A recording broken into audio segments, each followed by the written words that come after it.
요즘 기억력이 예전 같지 않다고 느끼신 적 있으신가요? 단 3분 만에 기억력을 되찾을 수 있는 방법이 있습니다. 대화를 하다가 분명히 아는 단어인데 입 안에서만 맴돌다가 끝내 나오지 않아 대화가 끊겨버린 경험.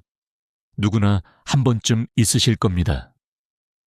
놀라운 사실은 그 원인이 단순히 뇌 자체에 있는 것이 아니라 뇌로 가는 혈액의 흐름을 결정짓는 아주 중요한 지점에 있다는 것입니다.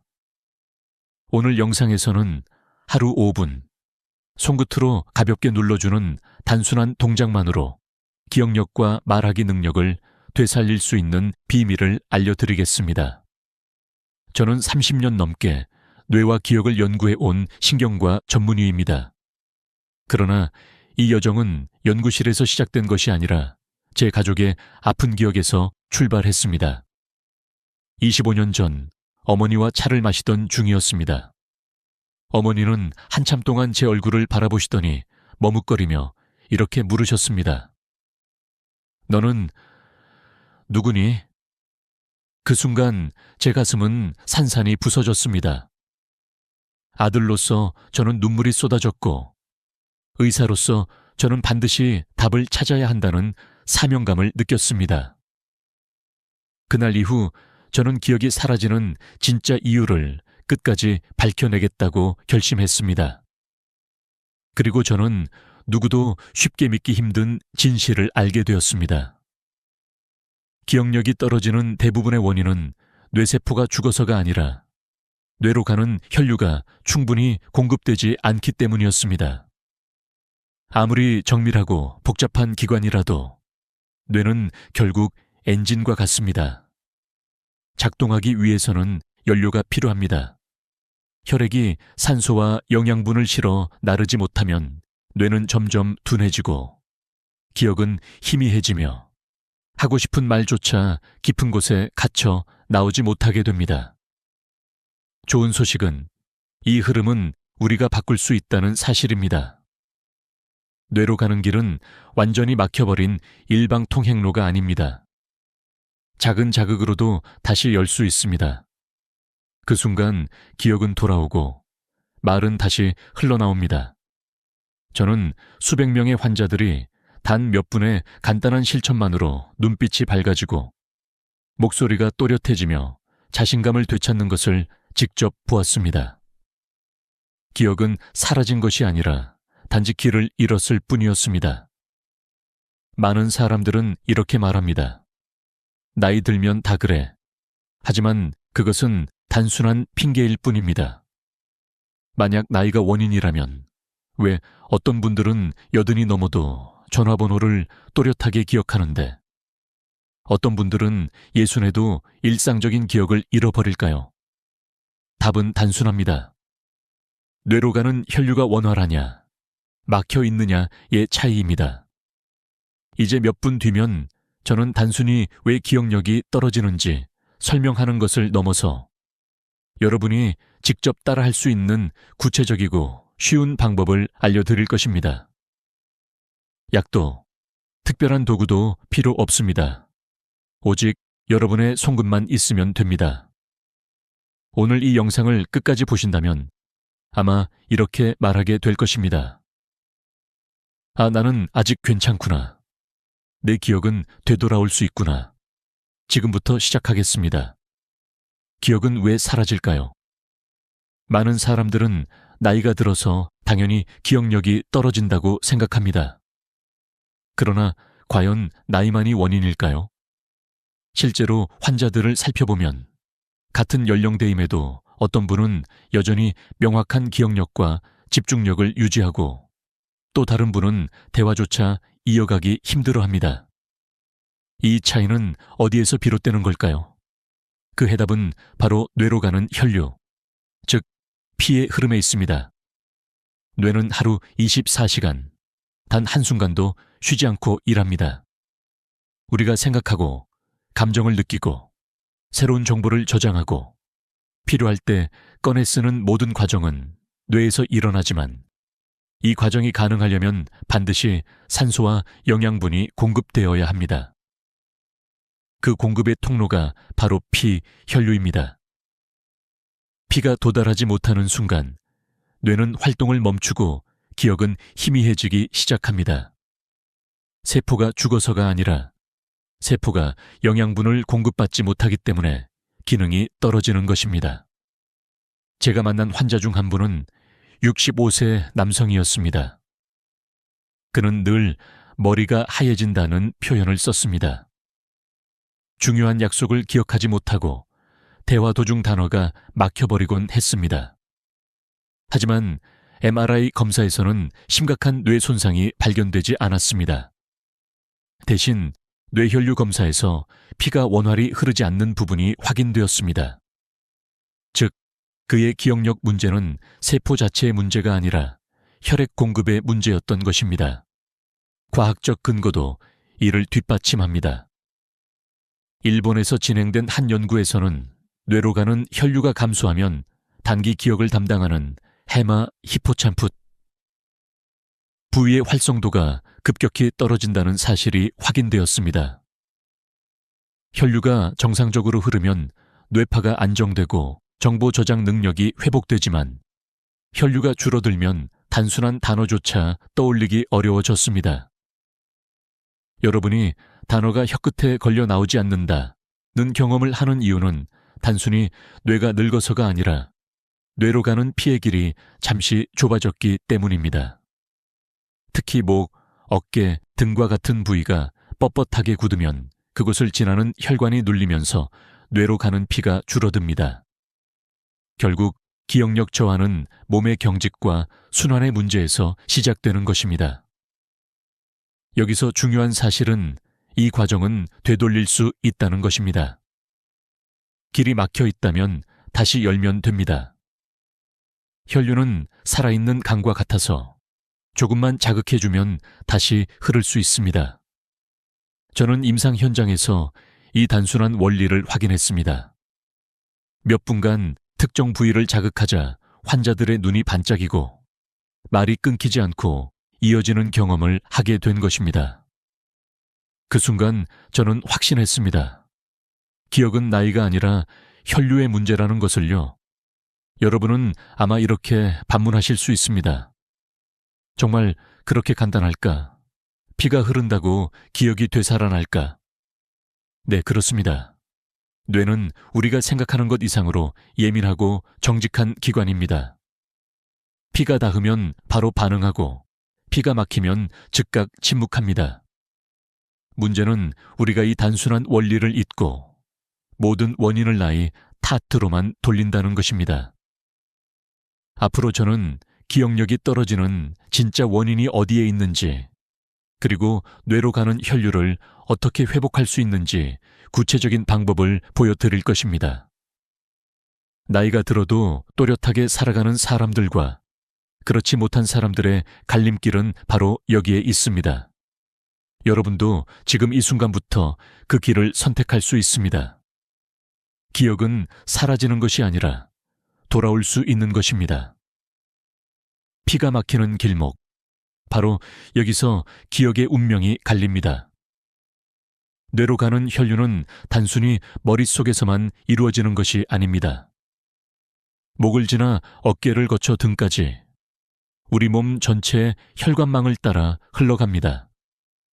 그런데 이 길목 중 단 하나라도 막히면 뇌는 충분한 산소와 영양분을 공급받지 못하고 결국 기억이 희미해지기 시작합니다.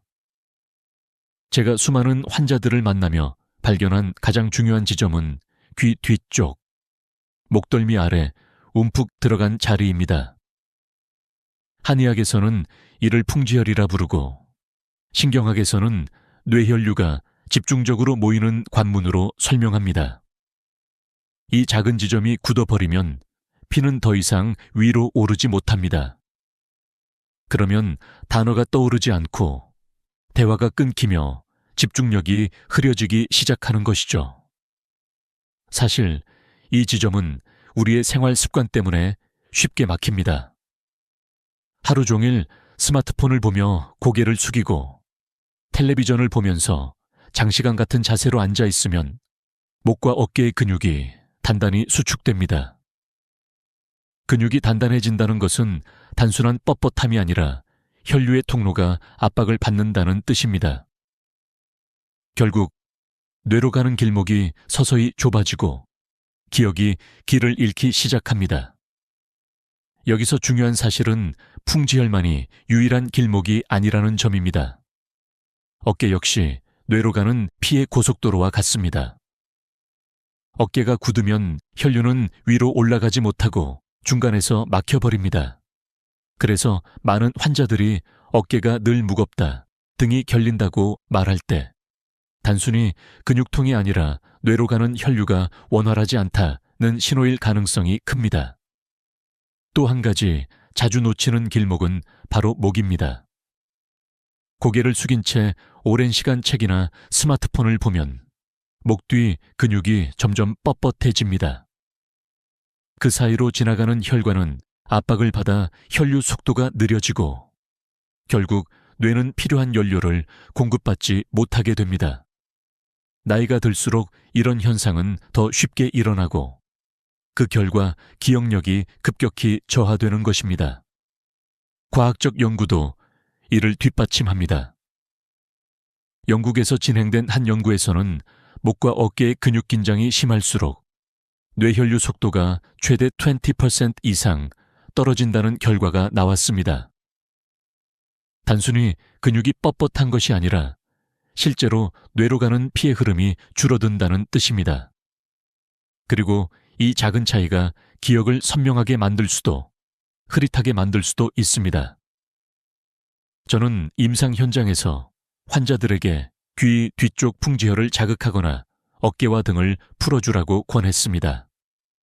놀랍게도 단 몇 분 뒤 환자들의 눈빛이 달라지고 말투가 또렷해지며 표정이 밝아졌습니다. 마치 막혔던 강물이 다시 흘러가기 시작하는 것처럼 뇌로 가는 길이 열리자 기억이 되살아나는 순간을 직접 확인할 수 있었습니다. 여러분도 지금 이 순간 고개를 살짝 돌려보세요. 목 뒤와 어깨가 뻣뻣하지 않으신가요? 혹은 귀 뒤쪽을 눌렀을 때 딱딱하게 굳어 있지는 않으신가요? 그렇다면 지금 이미 기억으로 가는 길목이 좁아지고 있다는 뜻입니다. 그러나 걱정할 필요는 없습니다. 길은 다시 열 수 있고 피는 다시 흐를 수 있습니다. 그 방법을 저는 곧 여러분께 직접 알려드릴 것입니다. 기억을 되찾는 첫걸음은 길목을 이해하는 데서 시작됩니다. 피의 흐름이 막히는 순간 기억은 함께 멈추지만 그 흐름을 다시 열어주면 기억은 언제든 돌아옵니다. 여러분의 뇌는 아직 살아있습니다. 다만 길을 열어달라고 조용히 신호를 보내고 있을 뿐입니다. 되찾는 방법 3가지. 이제부터는 막힌 길을 어떻게 다시 열 수 있는지 구체적으로 말씀드리겠습니다. 많은 분들이 기억력 저하를 두려워하지만 사실 방법은 생각보다 단순합니다. 특별한 약도 비싼 장비도 필요하지 않습니다. 오직 손끝과 작은 움직임만으로 뇌로 가는 혈류를 열 수 있습니다. 제가 환자들에게 권하고 실제로 효과를 확인했던 3가지 방법을 지금부터 차례로 알려드리겠습니다. 첫 번째 방법은 귀 뒤쪽 풍지혈을 자극하는 것입니다. 풍지혈은 목과 머리가 만나는 지점, 귀 뒤쪽 움푹 들어간 곳에 위치해 있습니다. 이곳을 양손 검지나 중지로 부드럽게 눌러주며 원을 그리듯 10초간 마사지해 보세요. 처음에는 별다른 느낌이 없을 수 있지만 30초 정도 지나면 머리가 맑아지고 눈이 또렷해지는 경험을 하게 됩니다. 어떤 분들은 목덜미가 시원해지거나 등까지 따뜻해진다고 말씀하시곤 합니다. 이 단순한 동작은 단순한 마사지가 아닙니다. 뇌로 가는 혈류의 관문을 다시 여는 열쇠이자 기억을 깨우는 첫 출발점입니다. 두 번째 방법은 등을 풀어주는 자극법입니다. 많은 사람들이 기억력하면 머리만 떠올리지만 실제로 머리로 가는 혈류는 어깨와 등을 거쳐 올라갑니다. 등이 굳어 있으면 아무리 좋은 영양제를 먹어도 효과가 나타나지 않는 이유가 바로 여기에 있습니다. 피가 위로 올라가는 길이 막혀 있기 때문입니다. 준비물은 간단합니다. 효자손이나 긴 손잡이가 달린 빗만 있으면 됩니다. 옷은 얇게 입고 등을 아래에서 위로 쓰다듬듯 천천히 문질러 주세요. 좌우를 번갈아가며 30초씩, 총 2, 3분이면 충분합니다. 이 동작을 하면 등 전체가 따뜻해지고 숨이 깊어지며 눈이 맑아지는 느낌을 받으실 겁니다. 실제로 환자들 중에는 어깨 위에 얹힌 돌덩이가 떨어진 것 같다거나 목까지 시원해졌다고 표현한 분들이 많았습니다. 이 단순한 습관이 뇌로 가는 혈류를 활짝 열어주는 효과를 가져옵니다. 세 번째 방법은 목 스트레칭입니다. 우리는 하루 종일 고개를 숙이고 스마트폰을 보거나 높은 베개를 베고 자면서 목 근육을 딱딱하게 만듭니다. 하지만 이 굳은 목을 풀어주면 뇌로 가는 혈류 속도가 빨라지고 집중력과 말하기 능력이 놀라울 만큼 개선됩니다. 방법은 간단합니다. 의자에 바르게 앉아 어깨에 힘을 빼고 고개를 천천히 오른쪽으로 기울여 귀가 어깨에 가까워지도록 10초 유지합니다. 다시 원위치로 돌아와 이번에는 왼쪽으로 10초. 이어서 고개를 뒤로 젖히며 어깨를 펴고 손바닥으로 허벅지를 살짝 눌러줍니다. 이때 시선은 천장을 향하세요. 이 자세는 목과 어깨 사이 혈류 통로를 열어주는 스트레칭으로 끝나고 나면 머리가 가벼워지고 눈이 맑아지는 것을 느낄 수 있습니다. 이 세 가지 방법은 어렵지 않습니다. 하루에 단 5분만 투자하면 충분합니다. 더 중요한 사실은 이 작은 습관이 쌓이면 한 달 후 완전히 다른 결과를 만들어낸다는 점입니다. 저는 수많은 환자들이 단순히 풍지혈을 눌러주고 등을 풀고 목을 스트레칭하는 것만으로도 삶이 달라지는 모습을 직접 확인했습니다. 머리가 가벼워졌다. 집중이 잘 된다. 말이 끊기지 않는다는 피드백을 들을 때마다 저는 확신했습니다. 기억은 사라진 것이 아니라 단지 길을 열어주길 기다리고 있었을 뿐이라는 것을요. 여러분도 오늘 영상을 보신 뒤 당장 시작해 보시기 바랍니다. 귀 뒤를 눌러주고 등을 풀고 목을 돌려주는 작은 동작 하나하나가 여러분의 기억을 되살리는 첫 걸음이 될 수 있습니다. 이 세 가지 방법을 꾸준히 실천한다면 머릿속 깊이 잠들어 있던 기억이 다시 깨어나는 순간을 경험하시게 될 것입니다. 잘못된 습관의 함정. 이제는 기억을 망가뜨리는 원인에 대해 이야기해 보겠습니다. 아무리 좋은 자극법과 스트레칭을 실천해도 매일 반복되는 나쁜 습관을 그대로 두면 기억은 여전히 무너질 수밖에 없습니다. 기억력 저하의 진짜 적은 나이가 아니라 습관입니다. 첫 번째 습관은 스마트폰입니다.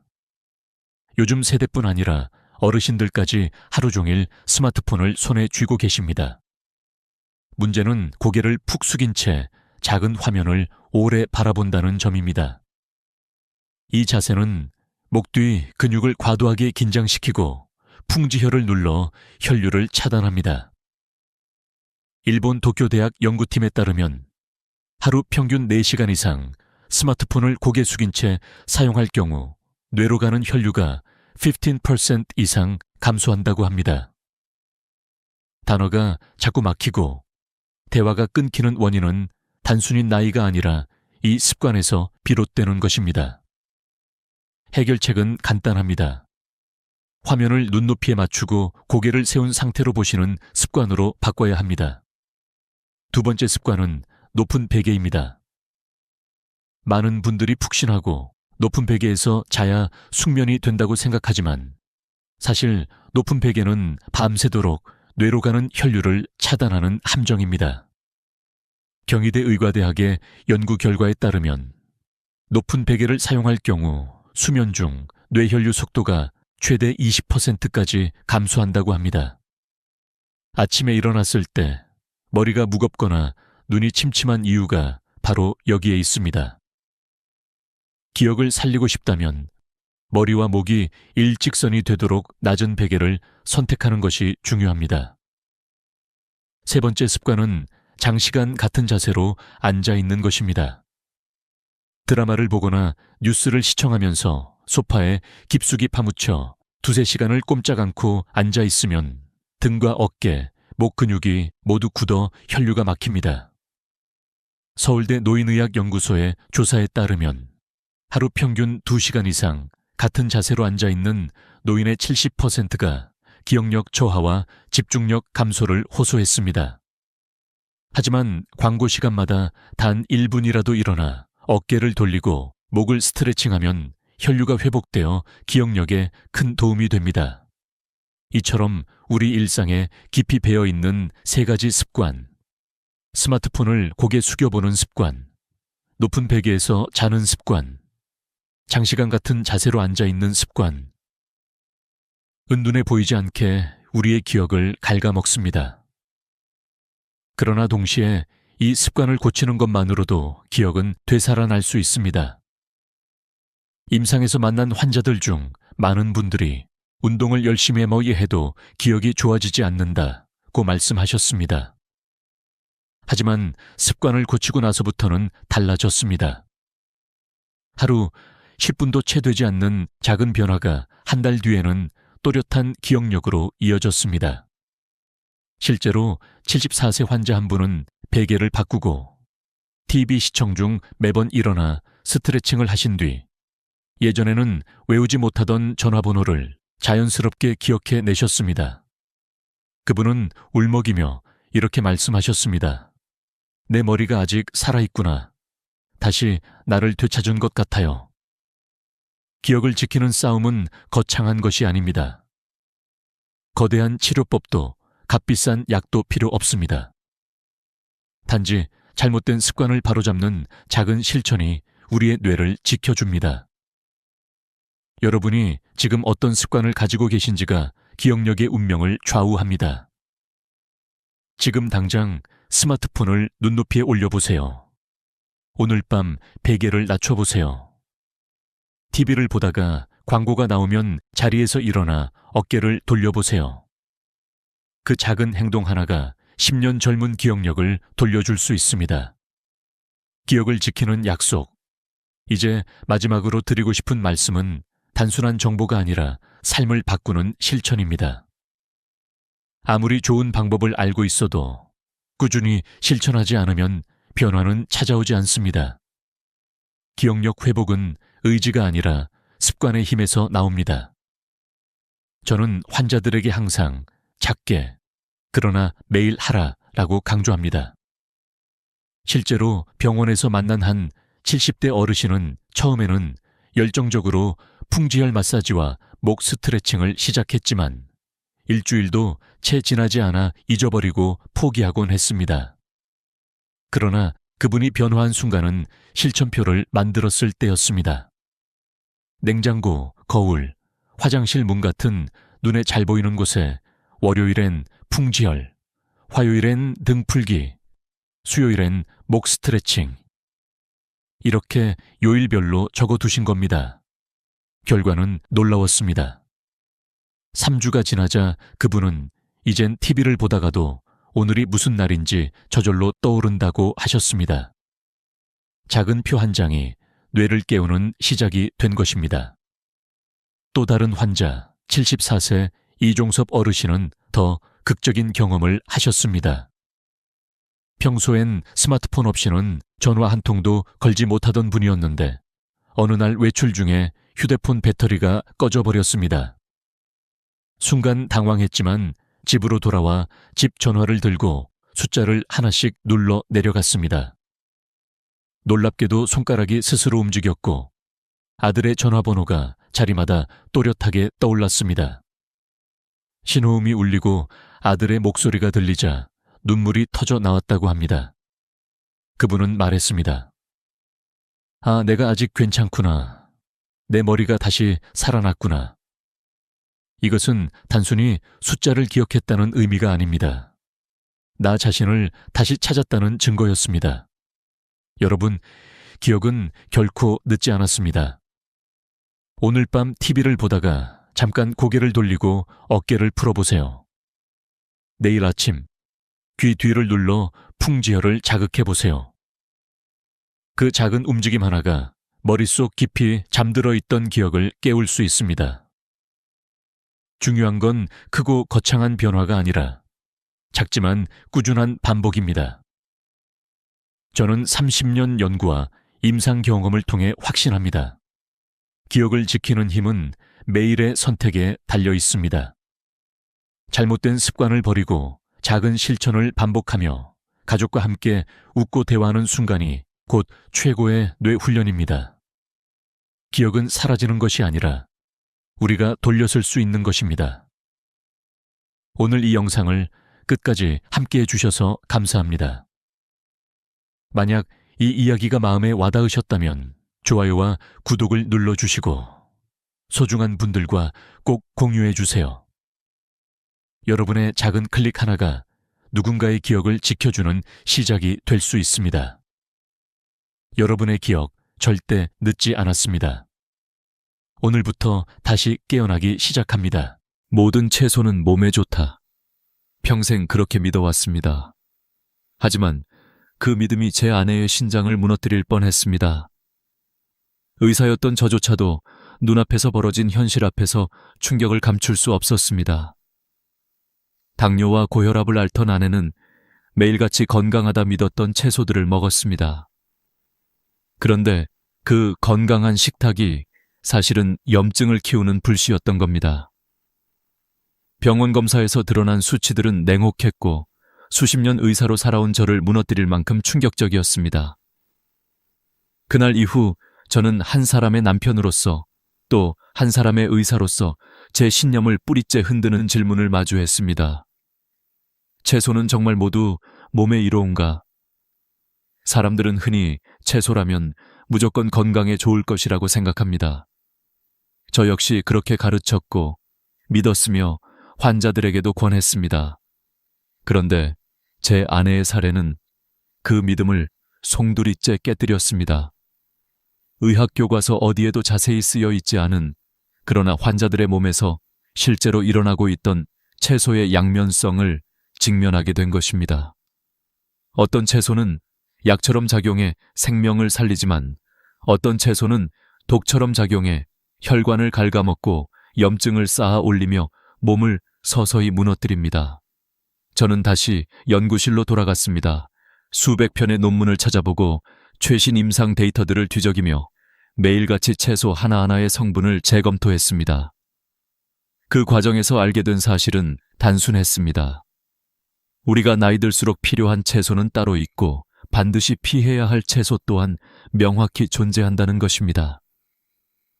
그동안 채소는 모두 약이라는 단순한 공식이 얼마나 위험한 착각이었는지를 저는 늦게나마 깨달았습니다.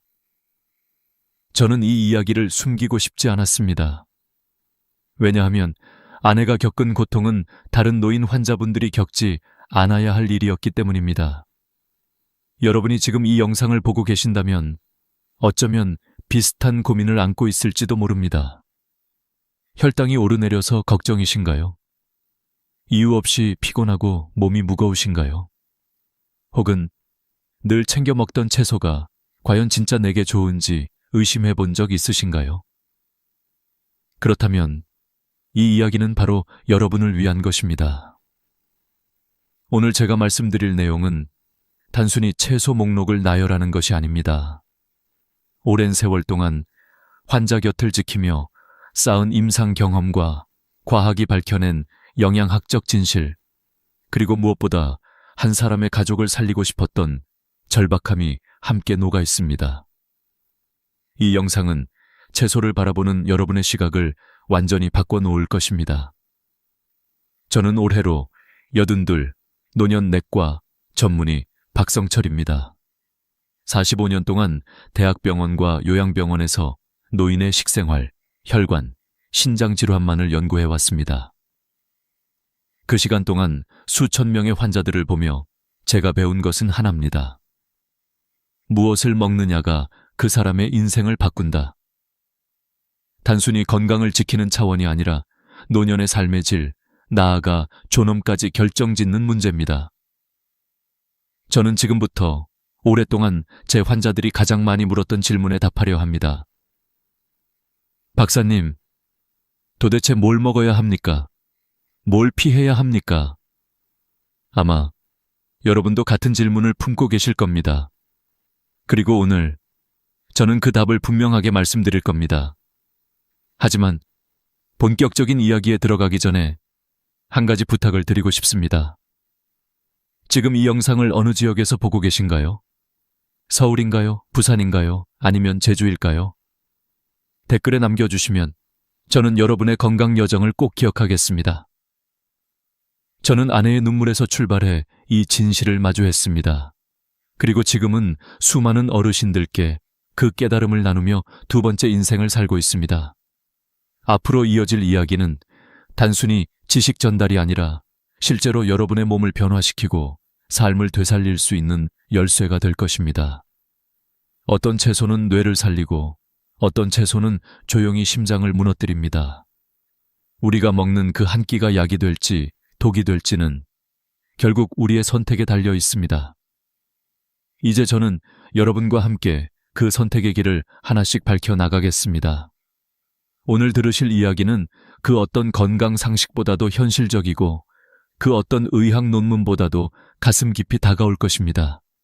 왜냐하면 이 이야기는 숫자나 통계가 아니라 살아있는 사람들의 몸과 눈물에서 시작되었기 때문입니다.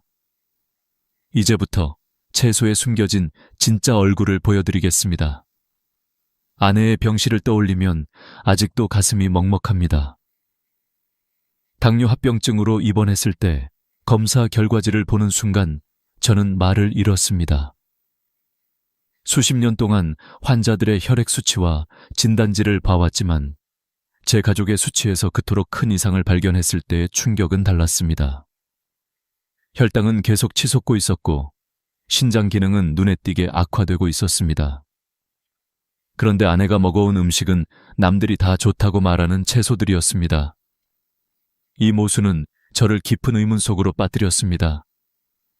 왜 좋다고 알려진 음식이 누군가에게는 독이 될까요? 저는 이 질문에 붙잡혀 밤마다 자료를 뒤졌습니다. 의학 논문, 영양학 데이터, 그리고 실제 환자들의 사례까지 모조리 검토했습니다. 그 과정에서 드러난 사실은 놀라웠습니다. 우리가 밥상에서 아무렇지 않게 올리는 채소들이 어떤 사람에게는 혈당을 은밀히 높이고 염증을 쌓아가는 원인이 된다는 것이었습니다. 채소가 모두 몸에 좋다는 단순한 믿음은 사실상 잘못된 정보였습니다. 예를 들어 옥수수는 달콤한 맛 때문에 많은 이들이 건강 간식이라 여기지만 당지수가 매우 높아 혈당을 급격히 올립니다. 감자 역시 비슷합니다. 삶아 먹든 튀겨 먹든 당 수치의 롤러코스터를 일으켜 당뇨 환자에게는 치명적일 수 있습니다. 그런데 이 사실을 아는 사람은 많지 않습니다. 대부분은 채소니까 괜찮겠지라는 안일한 생각으로 접시에 담습니다. 바로 이 지점에서 수많은 노인 환자들이 함정에 빠집니다. 반대로 색이 짙은 자색 양배추나 브로콜리는 놀라운 치유력을 지니고 있었습니다. 자색 양배추 속 안토시아닌은 염증을 잠재우고 세포 손상을 막는 강력한 힘을 가지고 있었습니다. 브로콜리의 설포라파는 혈당을 낮추고 노화된 세포를 회복시키며 뇌와 심장을 동시에 지켜주었습니다. 저는 이런 사실들을 다시금 확인하며 똑같은 채소라도 성분에 따라 효과가 천지 차이라는 점을 절실히 깨달았습니다. 저는 의사로서 늘 데이터와 지식을 믿었지만 이때는 마음 한구석에서 두려움이 엄습했습니다. 혹시 내가 지금껏 환자들에게 잘못된 조언을 해온 것은 아닐까? 이런 자책이 밀려왔습니다. 그러나 그 두려움은 곧 결심으로 바뀌었습니다. 늦었더라도 바로잡아야 한다. 제 아내의 사례를 시작으로 더 많은 어르신들이 같은 실수를 반복하지 않도록 알려야 한다. 저는 연구를 거듭하며 하나의 명확한 결론에 도달했습니다. 나이 들수록 우리의 몸은 더 취약해지고 음식의 영향은 배가 됩니다. 그렇기 때문에 무턱대고 채소라면 모두 좋다고 여겨서는 안 됩니다. 우리 몸에 맞는 채소를 골라야 하고 반대로 해로운 채소는 과감히 피해야 합니다. 이것은 단순한 영양상식이 아니라 생존의 문제입니다. 여러분, 한번 생각해 보십시오. 매일 밥상에 오르는 음식이 사실은 몸속에 독을 쌓아가고 있다면 우리가 무심코 먹는 한 접시가 수년 뒤 심장마비나 심부전이라는 결과로 돌아온다면 이건 결코 과장이 아닙니다. 실제로 수많은 환자들이 그런 길을 걸어왔습니다. 그리고 그중 많은 이들이 저와 상담하며 이렇게 말했습니다. 박사님, 저는 그저 몸에 좋다고 해서 먹었을 뿐인데 왜 제 몸은 이렇게 아픈 걸까요? 그 질문은 저를 붙잡았고 결국 제가 이 영상을 찍는 이유가 되었습니다.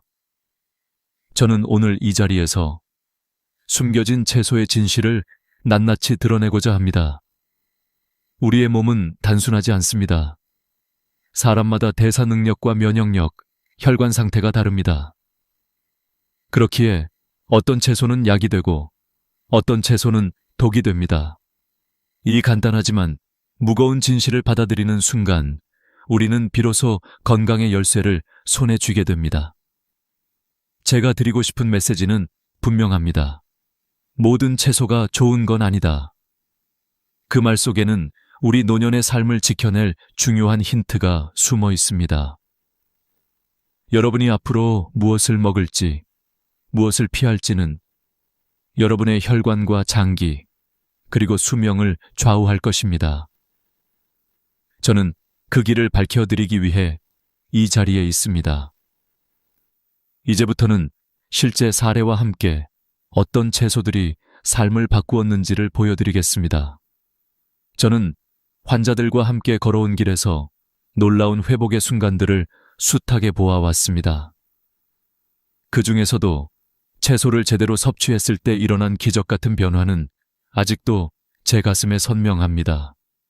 자색 양배추, 브로콜리, 비트, 시금치. 이 4가지 채소는 단순히 영양소를 제공하는 수준을 넘어 나이든 몸을 되살리는 힘을 보여주었습니다. 먼저 자색 양배추. 단순히 색깔이 예뻐서 좋은 것이 아닙니다.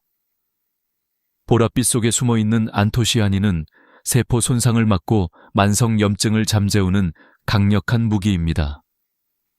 염증은 노인이 겪는 거의 모든 질병의 뿌리입니다. 심장병, 관절염, 치매까지도 염증과 연결되어 있습니다.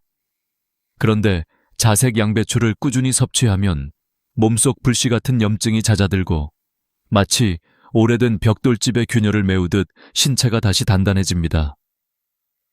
실제로 72세 김영자 어르신은 만성 소화 불량과 변비로 힘들어했지만 매일 자색 양배추를 생으로 섭취한 뒤 눈에 띄게 회복했습니다. 배변 활동이 규칙적으로 돌아오고 얼굴빛까지 환해졌습니다.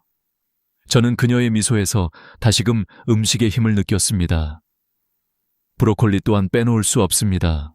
녹색 꽃송이 안에는 설포라판이라는 성분이 숨어 있습니다. 이 물질은 혈당을 안정시키고 인슐린 저항성을 낮추며 노화된 세포의 염증을 억제합니다. 69세 정성수 씨는 수년간 당화혈색소가 높아 고민하던 분이었습니다. 아무리 식단을 관리해도 수치는 내려가지 않았습니다. 하지만 브로콜리를 매일 데쳐 드신 지 3개월 만에 수치가 눈에 띄게 떨어졌습니다. 그분은 브로콜리가 내 인생을 바꿨다고 말할 정도로 만족해 하셨습니다. 뇌 건강에도 탁월한 효과가 있다는 연구 결과는 이미 다수 존재합니다. 비타민 K와 엽산이 풍부하여 기억력과 집중력을 지켜주기 때문입니다. 비트는 혈관을 살리는 채소입니다.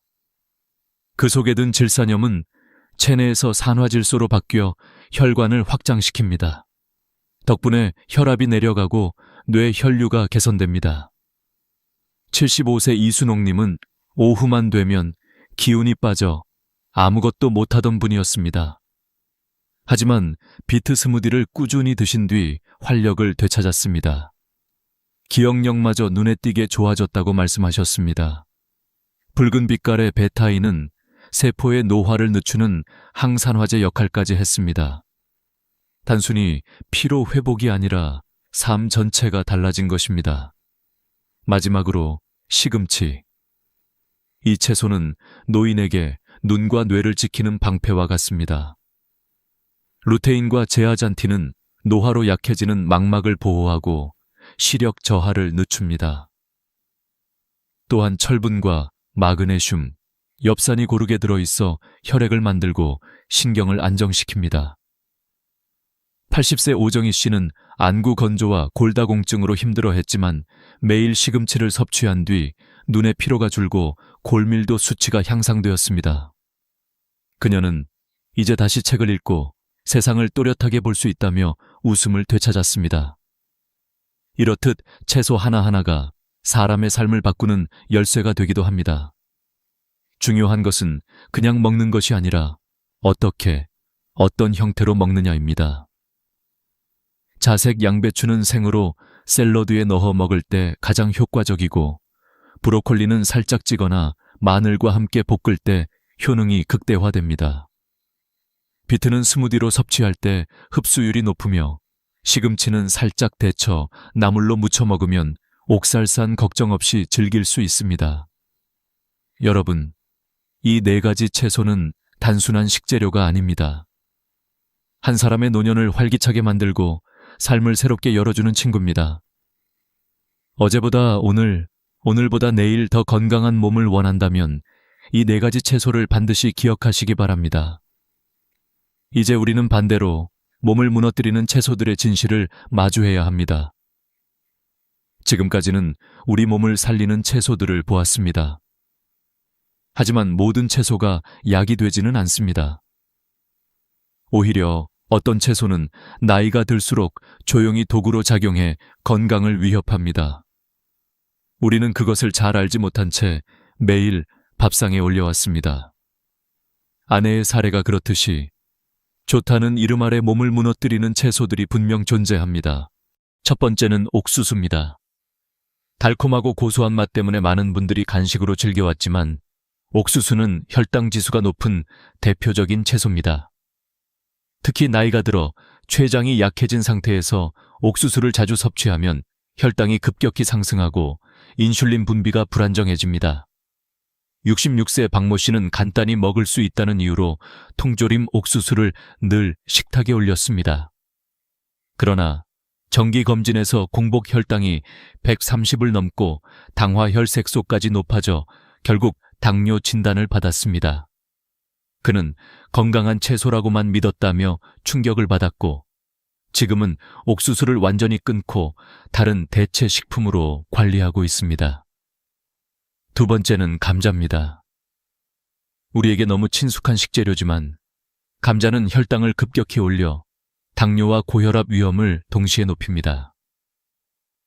튀김이나 으깬 감자로 먹을 때는 그 해로움이 더 커집니다.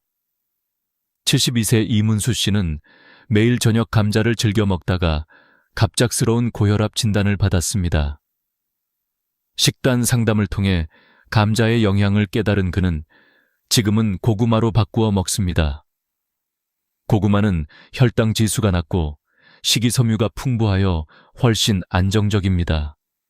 작은 차이가 건강을 크게 바꿀 수 있다는 사실을 보여주는 사례입니다. 세 번째는 가지입니다.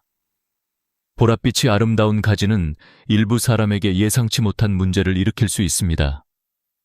가지에 들어있는 알칼로이드 성분은 관절통이나 피로감을 심화시키기도 합니다.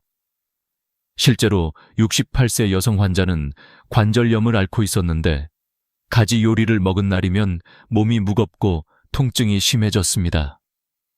식단에서 가지를 줄이자 통증이 완화되는 것을 직접 경험했습니다. 게다가 가지에는 옥살레이트가 포함되어 있어 신장 기능이 약한 노인에게는 부담이 될 수 있습니다.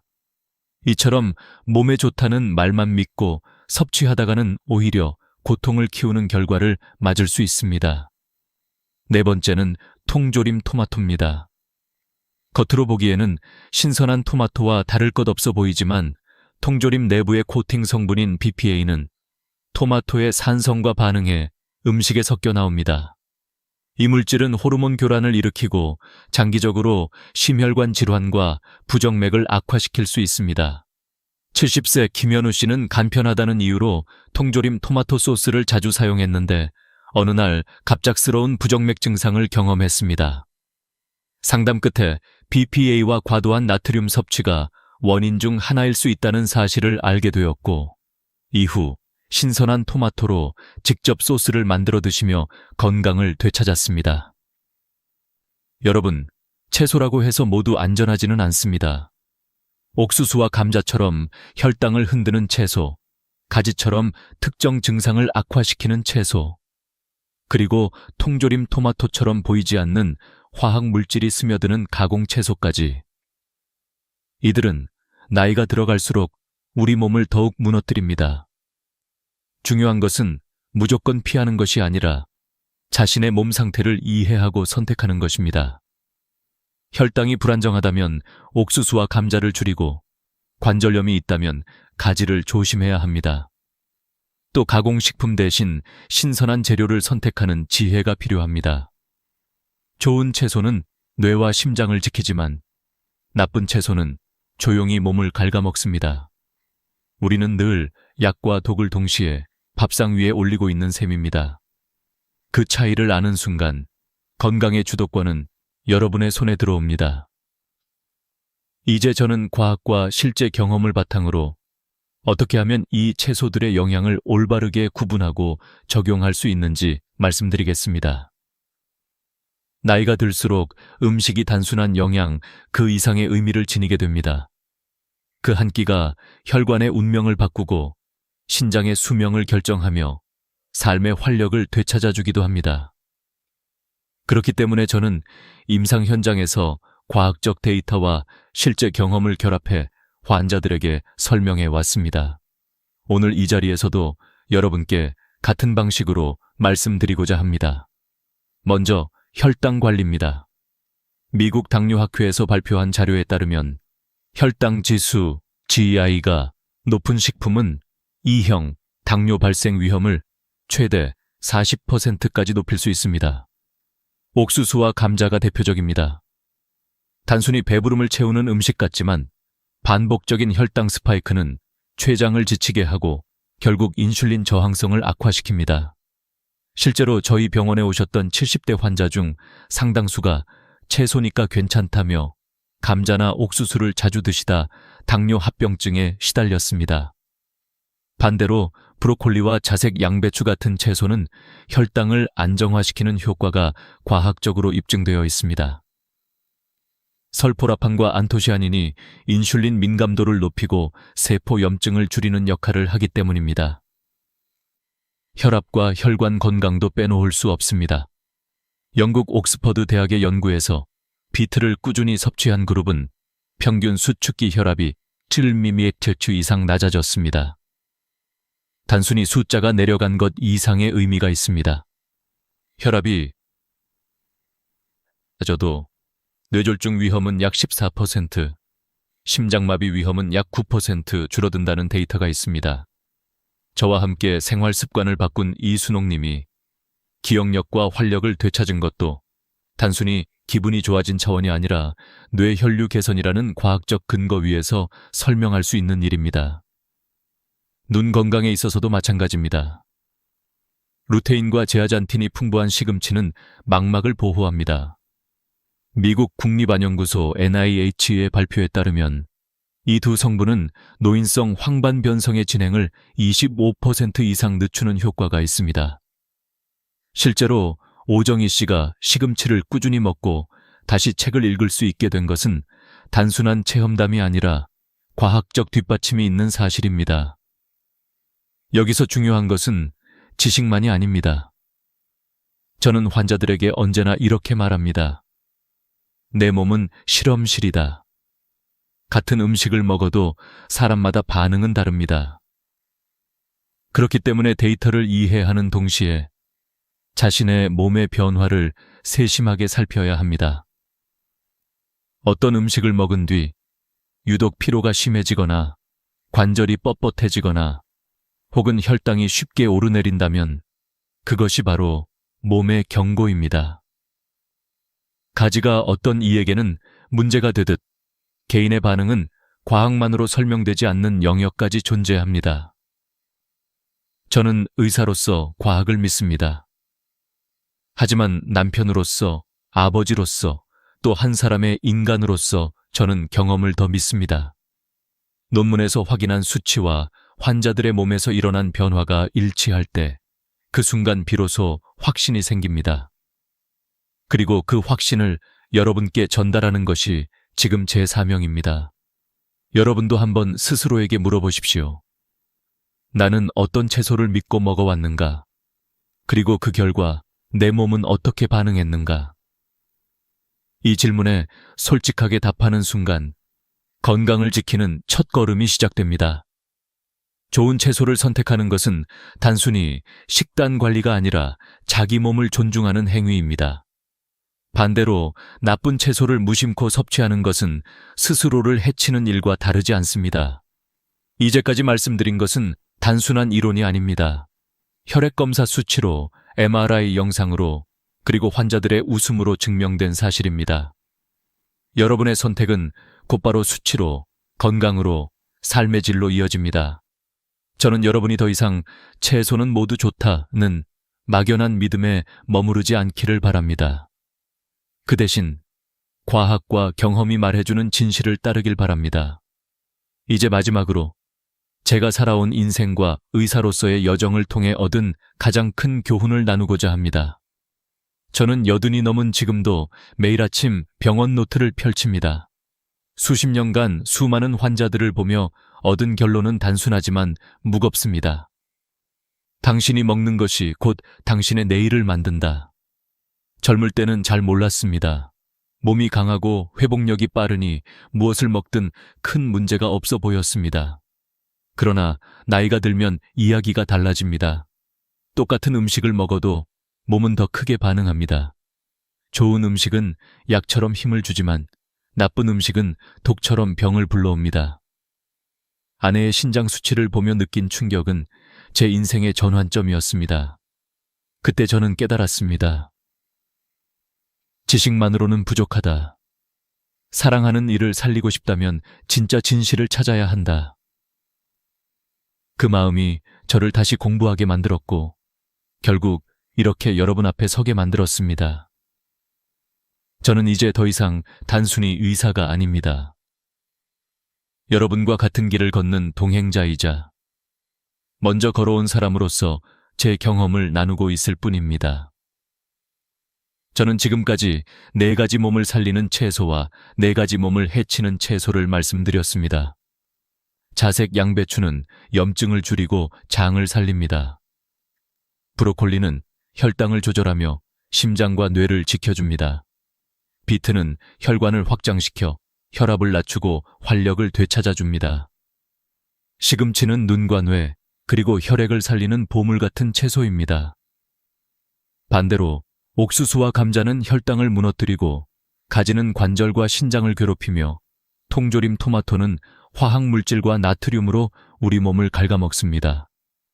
그러나 이 모든 사실보다 더 중요한 교훈이 있습니다. 그것은 바로 음식은 곧 처방이라는 것입니다. 의사가 내리는 약 처방만큼이나 우리가 매일 선택하는 밥상이 우리의 몸을 결정합니다. 나이가 들수록 그 영향은 더욱 분명해집니다. 그러니 오늘의 작은 선택이 내일의 건강을 바꾼다는 사실을 잊지 마십시오. 저는 환자들에게 늘 이렇게 말합니다. 오늘 식탁에 무엇을 올릴지는 결국 당신이 스스로에게 쓴 처방전입니다. 아무도 대신 써주지 않습니다. 제 아내의 회복도 수많은 환자들의 변화도 결국은 스스로 내린 처방을 실천했기에 가능했습니다. 여러분, 오늘 들으신 이야기가 단순한 정보로 끝나지 않기를 바랍니다. 지금 이 순간 냉장고를 열어 어떤 채소를 꺼낼지, 장을 보러 갔을 때 어떤 선택을 할지, 그것이 바로 여러분의 인생을 바꾸는 첫걸음이 될 것입니다. 저는 이 긴 여정을 먼저 걸어온 사람으로서 여러분께 진심으로 말씀드립니다. 늦지 않았습니다. 지금부터 바꾸면 됩니다. 혹시 오늘 저녁 식사에 어떤 채소를 드실 예정인가요? 저는 여러분이 자색 양배추 한 줌이라도 곁들이길 바랍니다. 그것이 내일의 활력을 만들어줄 테니까요. 작은 습관의 변화가 여러분의 남은 인생을 새롭게 열 것입니다. 이 영상을 끝까지 함께 해주셔서 감사합니다. 여러분의 건강한 100세 인생을 진심으로 응원합니다. 혹시 이 이야기가 도움이 되셨다면 구독과 좋아요, 알림 설정을 꼭 눌러주세요. 여러분의 작은 행동이 더 많은 분들에게 이 지혜를 전하는 힘이 됩니다. 앞으로도 저는 여러분께 노년을 위한 실제적인 지혜와 이야기를 전해드리겠습니다. 함께 걸어가며 더 건강한 내일을 만들어 갑시다. 오늘도 건강한 선택 잊지 마십시오. 여러분 평생 하루 3번 양치를 열심히 지켜오셨나요? 아마 대부분 고개를 끄덕이실 겁니다. 그런데 여기서 충격적인 이야기를 들려드리겠습니다. 그 습관이 오히려 65세 이후에는 치아와 잇몸을 해치고 심지어 수명까지 단축시킬 수 있다는 사실입니다. 믿기 어려우시죠? 바로 이 반전의 진실이 오늘 이야기의 시작입니다. 저는 40년 넘게 치과에서 수천 명의 환자를 만나며 이 불편한 진실을 수없이 확인해 왔습니다. 어느 83세 할아버지는 식사 후마다 3번씩 무려 60년을 꼬박꼬박 양치했지만 결국 치아가 흔들리고 시린 고통에 시달리게 되었습니다. 왜일까요? 그것은 잘못된 습관이 몸에 깊숙이 자리 잡았기 때문입니다. 사실 양치질은 횟수가 많을수록 좋은 것이 아닙니다. 오히려 횟수가 많아질수록 치아와 잇몸을 보호하는 자연 방어막이 더 많이 손상될 수 있습니다. 의학적 연구에 따르면 65세 이상 어르신이 하루 3번 이상 양치할 경우 잇몸이 내려가는 속도가 2배 이상 빨라진다고 보고되었습니다. 단단했던 잇몸 조직은 나이가 들며 20대 때보다 약 40% 이상 얇아지고 약해지는데 여기에 3번씩 강하게 문지르는 습관이 더해지면 결국 치아 뿌리가 드러나고 통증이 시작됩니다. 어르신들 중에는 나는 매일 3번, 아니 4번도 닦았다고 자부하시는 분들이 많습니다. 하지만 그 결과는 늘 기대와 반대였습니다. 너무 열심히 했기에 오히려 손해를 본 것이지요. 이 역설적인 상황은 마치 지나친 운동이 관절을 망가뜨리는 것과도 같습니다. 적당히 그리고 올바르게 하는 것이 핵심입니다. 저는 환자들에게 늘 이렇게 말합니다. 치아는 많이 닦는다고 지켜지는 것이 아니라 제대로 닦아야 오래 간다. 이 대목에서 여러분께 질문을 던지고 싶습니다. 지금 손으로 잇몸을 살짝 눌러보세요. 불편함이 느껴지시나요? 혹은 치아가 예전보다 길어 보이시나요? 그렇다면 이미 잇몸이 후퇴하고 있다는 신호입니다. 실제로 65세 이상 어르신의 80%가 이런 잇몸 후퇴를 경험합니다. 이는 단순한 미관 문제가 아니라 치아를 잃게 되는 첫 단계입니다. 저는 76세 환자의 사례를 기억합니다. 그는 매일 3번, 무려 5분씩 치아를 닦으며 나는 누구보다 치아에 충실했다고 자부했습니다. 그러나 그의 구강을 살펴보니 뿌리가 드러나 차가운 물조차 마실 수 없는 상태였습니다. 연구 결과도 그의 사례를 뒷받침했습니다. 강한 칫솔질은 잇몸을 빠르게 손상시키고 시린 증상을 악화시킨다는 것입니다. 하지만 여기서 중요한 메시지가 있습니다. 늦지 않았다는 것입니다. 잘못된 습관을 고치는 순간 회복은 시작됩니다. 저의 또 다른 환자는 평생 하루 1번, 아침에만 부드럽게 닦았지만 여전히 튼튼한 치아를 유지하고 있었습니다. 이 대조적인 사례는 우리에게 분명한 교훈을 줍니다. 바로 양치의 핵심은 횟수가 아니라 방법이라는 사실입니다. 그렇다면 어떻게 해야 할까요? 첫째, 초극세모 칫솔을 사용해야 합니다. 이는 일반 칫솔보다 훨씬 부드러워 잇몸을 보호해 줍니다. 둘째, 강하게 밀어내듯 문지르지 말고 45도 각도로 원을 그리듯 닦아야 합니다. 저는 환자들에게 달걀 껍데기를 닦는 느낌이라고 설명합니다. 껍데기를 세게 밀면 금이 가듯 잇몸도 마찬가지입니다. 셋째, 하루 2번, 한 번에 2분을 넘기지 않는 것이 중요합니다. 오래 닦는다고 더 깨끗해지지 않습니다. 여러분이 이 3가지를 기억한다면 지금까지의 잘못된 습관을 바로잡을 수 있습니다. 그리고 그 변화는 생각보다 빠르게 나타납니다. 실제로 제 환자 중 한 분은 이 방법을 실천한 지 6개월 만에 잇몸 출혈이 멈추고 시린 증상이 절반 이상 줄었다고 고백했습니다. 평생 3번 양치라는 오래된 상식이 이제는 올바른 2번 양치라는 새로운 진실로 바뀌어야 할 때입니다. 여러분, 오늘부터는 하루 3번 양치 대신 하루 2번 정확한 방법으로 양치해보세요. 그것이 여러분의 치아를 10년, 아니 20년 더 지켜줄 수 있습니다. 무엇보다 중요한 것은 아직 늦지 않았다는 사실입니다. 나이와 상관없이 올바른 습관을 시작하는 순간 건강한 미소는 다시 돌아옵니다. 잇몸이 먼저 닳는다는 사실은 많은 분들이 간과하는 부분입니다. 대부분의 어르신들은 치아만 신경 쓰지만 실제로 먼저 무너지는 것은 잇몸입니다. 치아가 길어 보이는 이유도 치아가 자란 것이 아니라 잇몸이 내려간 것이지요. 이 잇몸 후퇴는 단순히 미관의 문제를 넘어서 치아 뿌리를 외부에 노출시키고 결국은 치아 상실로 이어집니다. 저는 진료실에서 한 70대 부부를 만난 적이 있습니다. 남편은 하루 3번 이상 칫솔질을 꼼꼼하게 해왔는데 잇몸이 내려가 차갑거나 뜨거운 것을 먹을 때마다 심한 통증을 호소했습니다. 반면 아내는 하루 2번만 부드럽게 양치했는데 잇몸도 튼튼하고 치아도 건강했습니다.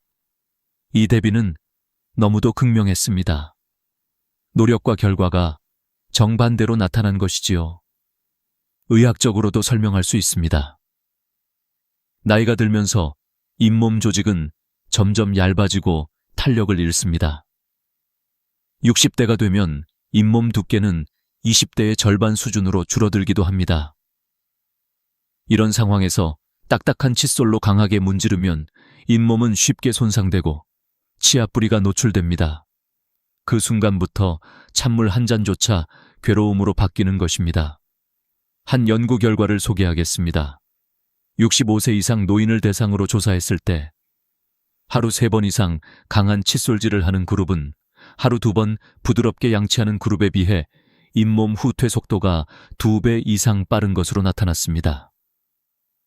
단순한 습관 차이가 수년 뒤에는 치아 보존 여부를 결정하는 큰 요인이 된다는 사실입니다. 그렇다면 어떻게 해야 할까요? 올바른 방법을 익히는 것이 무엇보다 중요합니다. 첫 번째는 칫솔의 선택입니다. 초극세모 칫솔은 잇몸을 부드럽게 감싸며 손상을 줄입니다. 두 번째는 각도입니다. 45도로 기울여 원을 그리듯 닦는 것이 핵심입니다. 힘으로 밀어내는 것이 아니라 부드럽게 쓰다듬는 방식입니다. 세 번째는 시간입니다. 하루 2번, 각 2분이면 충분합니다. 그 이상은 오히려 해가 될 수 있습니다. 저는 환자들에게 이런 비유를 자주 합니다. 달걀 껍데기를 닦는다고 생각해 보세요. 세게 문지르면 금이 가지만 살살 닦으면 깨끗해지면서도 껍데기가 온전히 남습니다. 우리의 잇몸도 똑같습니다. 지나친 힘은 보호막을 깨뜨릴 뿐입니다. 실제로 한 82세 할머니는 평생 하루 한 번만 아침에 가볍게 닦았는데도 치아가 튼튼했습니다. 비결은 바로 적절한 강도와 올바른 방법이었습니다. 반대로 76세 남성은 5분씩 3번을 닦았지만 뿌리가 드러나 시린 증상에 시달렸습니다. 이 두 사람의 차이는 횟수가 아니라 방법이었습니다. 저는 여기서 한 가지 더 강조하고 싶습니다. 잇몸이 한번 내려가면 다시 원래대로 돌아오기 어렵습니다. 그렇기 때문에 미리 예방하는 것이 핵심입니다. 이미 증상이 시작되었더라도 올바른 방법으로 전환하면 더 이상 진행되지 않도록 막을 수 있습니다. 한 환자의 사례가 떠오릅니다. 그는 양치를 바꾼 후 6개월 만에 잇몸 출혈이 멈췄고 시린 증상이 50% 이상 줄었습니다. 단순히 칫솔과 방법만 바꿨을 뿐인데 삶의 질이 달라졌다고 했습니다. 명 선생님, 이제는 물 마시는 게 두렵지 않아요 라며 웃던 그 얼굴을 저는 잊을 수 없습니다. 여러분도 오늘부터는 생각을 바꾸셔야 합니다. 치아를 지키는 가장 큰 적은 게으름이 아니라 잘못된 열심입니다. 하루 3번, 오래 세게 닦는 습관은 오히려 치아를 잃게 만드는 길입니다. 하루 2번, 짧게, 부드럽게 닦는 것이야말로 진정한 지혜입니다. 이제 손에 잡고 있는 칫솔을 다시 보세요. 너무 딱딱하지는 않은가요? 칫솔모가 금방 퍼지지는 않았나요? 3개월마다 칫솔을 교체하는 것 또한 잇몸을 지키는 작은 비결입니다. 칫솔의 끝이 닳은 순간 그것은 칼날처럼 잇몸을 찌르는 도구가 될 수 있습니다. 결국 건강한 잇몸은 단순히 치아를 잡아주는 기둥이 아닙니다. 음식 맛을 느끼게 하고 대화를 편안하게 하며 웃음을 지을 수 있는 바탕입니다. 여러분의 삶의 즐거움은 이 작은 습관에서 시작됩니다. 하루 2번의 올바른 양치. 이것이 여러분의 잇몸을 10년, 20년 더 지켜줄 것입니다. 하얀 치약의 광고를 보신 적 있나요? 환하게 웃는 모델이 미소를 지으며 이 치약만 쓰면 하얀 치아가 됩니다 라고 말합니다. 많은 어르신들이 그런 광고를 믿고 수십 년간 미백 치약이나 치석 제거 기능이 강조된 강한 치약을 사용해왔습니다. 그런데 충격적인 사실은 그 치약이 오히려 범낭지를 깎아내고 치아를 더 약하게 만든다는 점입니다. 저는 79세 김영자 할머니의 사례를 떠올립니다. 20년 넘게 미백 치약을 고집하셨던 분입니다. 명 선생님, 하얀 치아가 예쁘잖아요. PB 광고에서 웃는 사람들이 다 치아가 하얗더라고요. 그녀는 그렇게 말씀하셨습니다. 하지만 진료를 해보니 치아 표면이 거칠게 마모되어 있었고 찬물뿐만 아니라 따뜻한 차조차 마시기 힘든 상태였습니다. 처음에는 단순히 시린 증상이라고 생각했지만 실제로는 보호막인 범낭질이 크게 손상되어 있었습니다. 범낭질은 치아의 가장 바깥쪽을 덮고 있는 단단한 층입니다. 사과 껍질처럼 안쪽을 지켜주는 방패죠. 하지만 나이가 들수록 이 층은 점점 얇아집니다. 70세가 되면 20대 때보다 15-20% 얇아집니다. 쉽게 말하면 오래 신은 신발 밑창이 닳아 얇아지는 것과 같습니다. 이런 상황에서 강한 연마제가 들어간 치약으로 매일 세게 닦으면 보호막이 점점 사라지고 민감한 속살이 드러납니다. 서울에서 진행된 한 연구에 따르면 65세 이상 노인이 연마제가 강한 치약을 2년 이상 사용할 경우 치아 민감성이 3배 증가하고 잇몸 염증이 40% 이상 더 많이 발생했다고 합니다. 이 데이터는 우리가 무심코 선택한 치약 하나가 얼마나 큰 차이를 만드는지 보여줍니다. 그렇다면 어떤 치약을 선택해야 할까요? 첫째, 저연마성이라고 표시된 치약을 고르셔야 합니다. 이런 치약은 불필요한 마찰을 줄여 약해진 치아를 보호합니다. 둘째, 불소 함량이 1000ppm 정도인 치약이 적절합니다.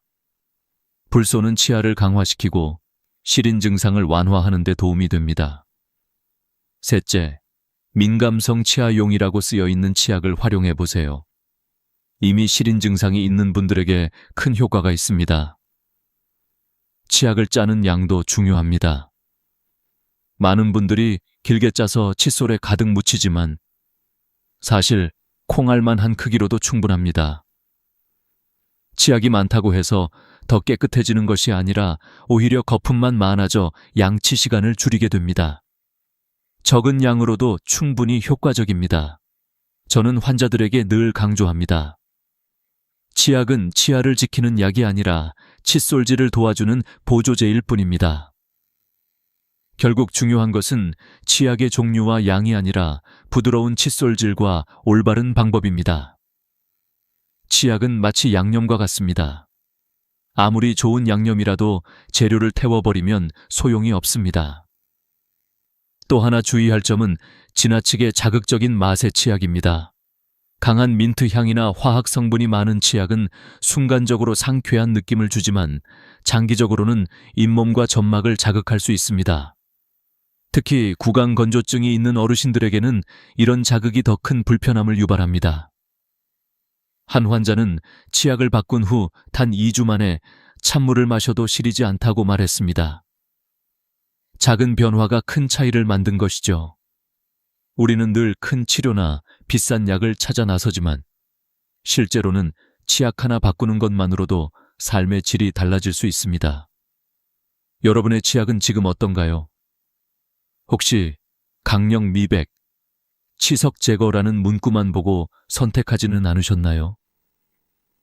오늘 영상이 끝나면 바로 치약을 확인해 보세요. 저연마성, 불소 함량, 민감성이라는 3가지 키워드만 기억하면 됩니다. 이 작은 체크리스트가 여러분의 치아를 지켜줄 것입니다. 이제 우리는 알게 되었습니다. 치약은 단순히 하얀 미소를 만드는 화장품이 아니라 인생의 후반기를 건강하게 살아가기 위한 도구라는 사실을요. 잘못된 선택은 고통으로 이어지고 올바른 선택은 미소로 이어집니다. 여러분이 내일 아침에 어떤 치약을 집어드느냐에 따라 앞으로 10년간의 식사가 달라질 수 있습니다. 식사 후 바로 양치질을 해야 한다는 말, 여러분도 어릴 적부터 귀에 못이 박히도록 들어오셨을 겁니다.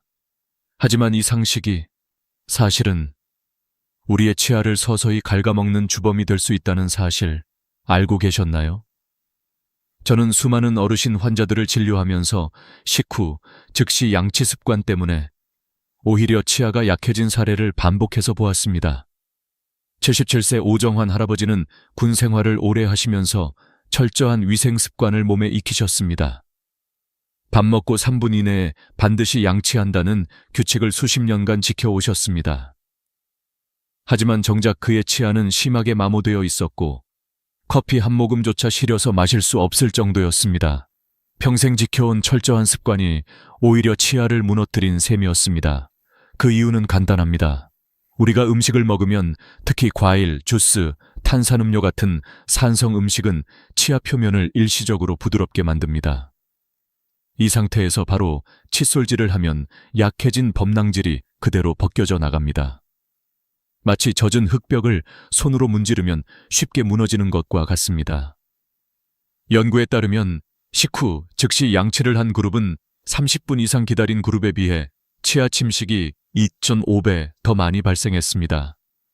단 몇 분의 차이가 수년 후 치아 건강을 가르는 것입니다. 그렇다면 언제 양치를 하는 것이 좋을까요? 정답은 식후 30분에서 1시간 후입니다. 그 시간 동안 침이 스스로 산성을 중화해 치아 표면을 회복시킵니다. 만약 기다리는 것이 불편하다면 그 대신 물이나 무설탕차로 입을 헹구는 것만으로도 충분히 도움이 됩니다. 실제로 많은 환자들이 이 작은 습관을 실천하고 나서 치아 시림이 현저히 줄었다고 말씀하셨습니다. 저는 어르신들에게 이렇게 조언합니다. 식사와 양치를 연결하지 마시고 아침 기상 후와 자기 전에 2번만 고정하세요. 이렇게 하면 생활이 훨씬 단순해지고 치아도 더 오래 건강하게 유지됩니다. 물론 특별히 음식이 입안에 오래 남는 경우라면 불소가 포함된 구강 세정액으로 가볍게 헹구는 것도 좋은 대안이 됩니다. 여기서 한 가지 더 중요한 사실을 말씀드리겠습니다. 산성 음식은 생각보다 우리 일상에 흔합니다. 오렌지 주스, 사과, 와인, 심지어 김치까지도 산성을 띱니다. 이런 음식을 먹고 곧바로 양치하는 것은 치아를 깎아내는 것과 다름없습니다. 따라서 산성 음식을 드신 뒤에는 반드시 충분한 시간을 두셔야 합니다. 한 환자분은 이렇게 말씀하셨습니다. 선생님, 평생 밥 먹자마자 양치 안 하면 견딜 수 없었어요. 그런데 이제 30분만 기다리니 훨씬 편안합니다. 그의 치아는 몇 달 만에 시림이 줄고 통증 없는 생활을 되찾았습니다. 단순한 습관의 변화가 삶을 바꾼 것입니다. 여러분, 지금 고개를 끄덕이고 계시지요?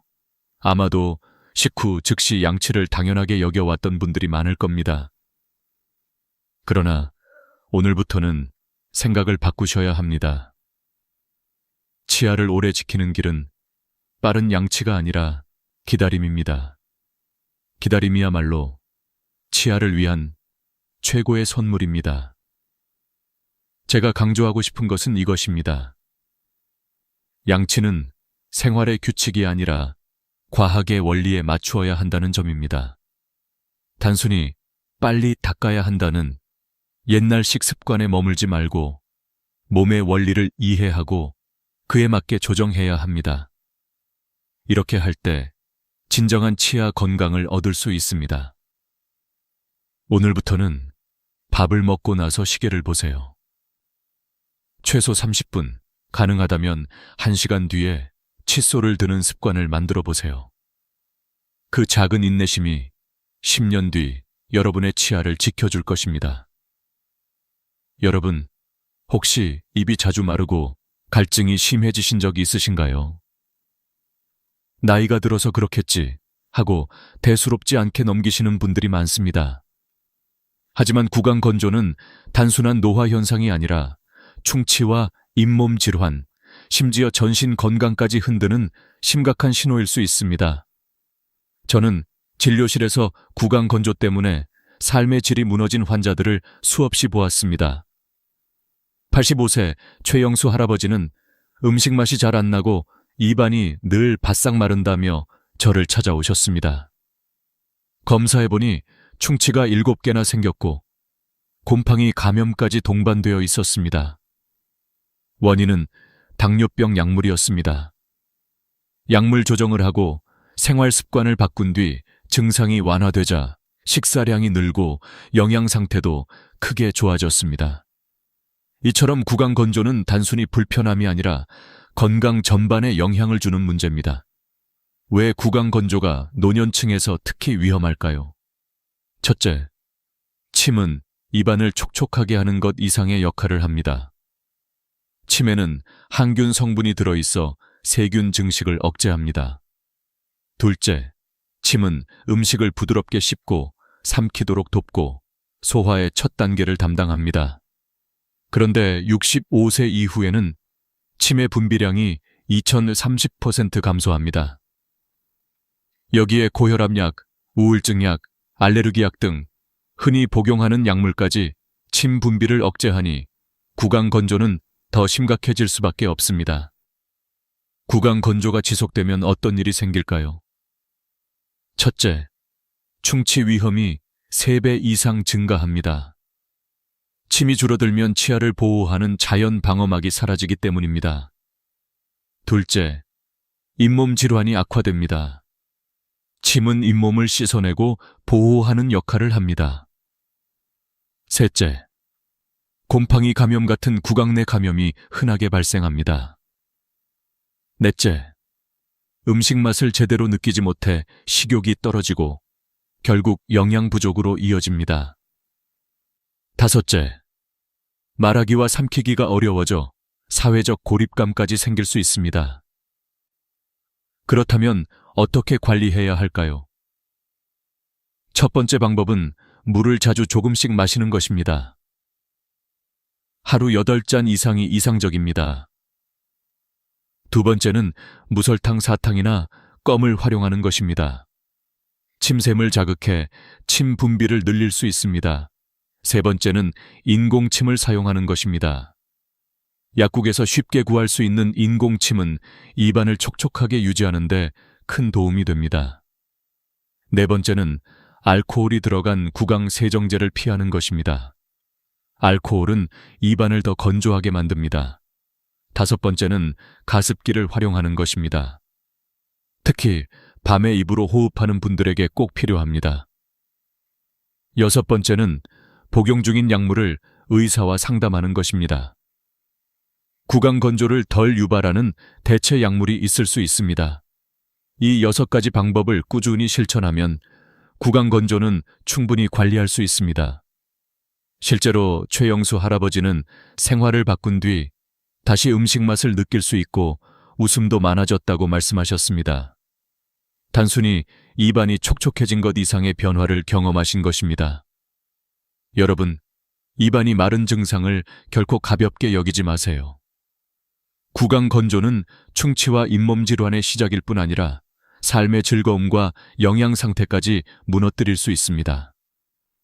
반대로 말하면 입안을 촉촉하게 유지하는 작은 습관들이 여러분의 치아와 건강을 오래 지켜줄 수 있습니다.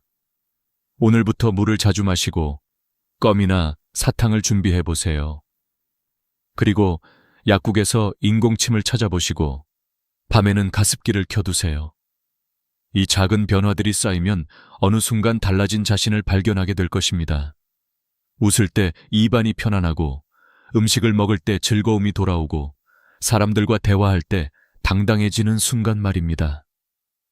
결국 구강 건강은 단순히 치아만의 문제가 아니라 삶 전체의 질과 연결되어 있습니다. 입안이 촉촉해지는 것, 그것이 여러분의 행복한 노년을 위한 첫걸음입니다.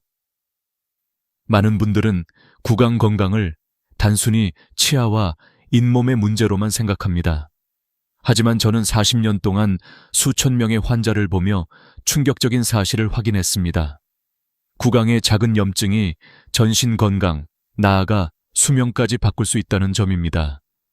심장병, 당뇨병, 치매와 같은 질환이 구강 상태와 밀접하게 연결되어 있다는 연구 결과가 잇따르고 있습니다.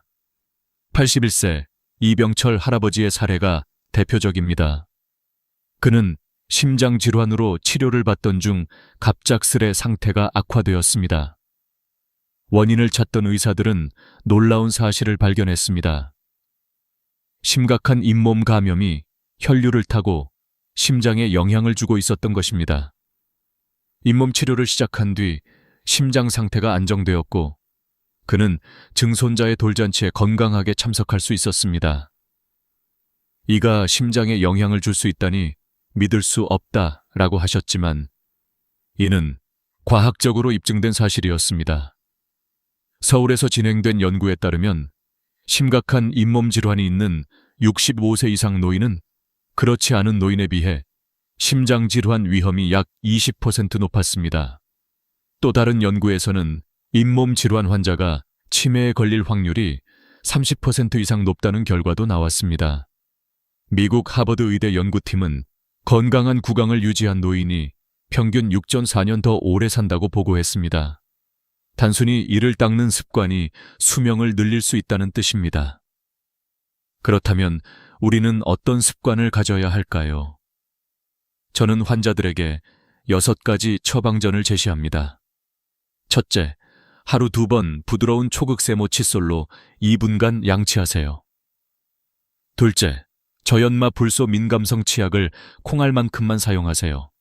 셋째, 식후 최소 30분에서 1시간 후에 양치하고 그전에는 물로 헹구는 습관을 들이세요. 넷째, 하루 8잔 이상의 물을 마시고 구강 건조를 관리하세요. 다섯째, 치실이나 치간 칫솔로 치아 사이를 청소하세요. 여섯째, 6개월마다 정기적으로 치과 검진을 받아 문제를 조기에 발견하세요. 이 처방전을 꾸준히 실천한 환자들은 놀라운 변화를 경험했습니다. 어떤 이는 잇몸 출혈이 멈췄고 또 다른 이는 심장 발작의 위험에서 벗어났습니다. 저는 그들의 눈빛에서 삶을 되찾은 기쁨을 보았습니다. 여러분도 할 수 있습니다. 늦었다고 생각하지 마세요. 지금이 바로 시작하기에 가장 좋은 때입니다. 저는 마지막으로 이렇게 말씀드리고 싶습니다. 나이는 단순한 숫자에 불과합니다. 올바른 지식과 작은 실천만으로도 치아와 잇몸은 100세까지 지켜낼 수 있습니다. 건강한 구강은 단순히 음식을 씹기 위한 것이 아니라 웃음을 되찾고 대화를 이어가며 삶의 질을 지켜주는 열쇠입니다. 여러분, 오늘부터 작은 습관을 바꿔보세요. 하루 2번, 올바른 방법으로 양치하는 것, 물을 자주 마시는 것, 그리고 정기적으로 치과를 찾는 것. 그 모든 것이 쌓여서 여러분의 인생을 더 길고 행복하게 만들어줄 것입니다. 오늘 이야기가 도움이 되셨다면 구독과 좋아요 버튼을 눌러주세요. 그리고 이 영상을 가족이나 주변 어르신들과 꼭 공유해 주시기 바랍니다. 여러분의 한 번의 클릭이 누군가의 삶을 바꿀 수 있습니다.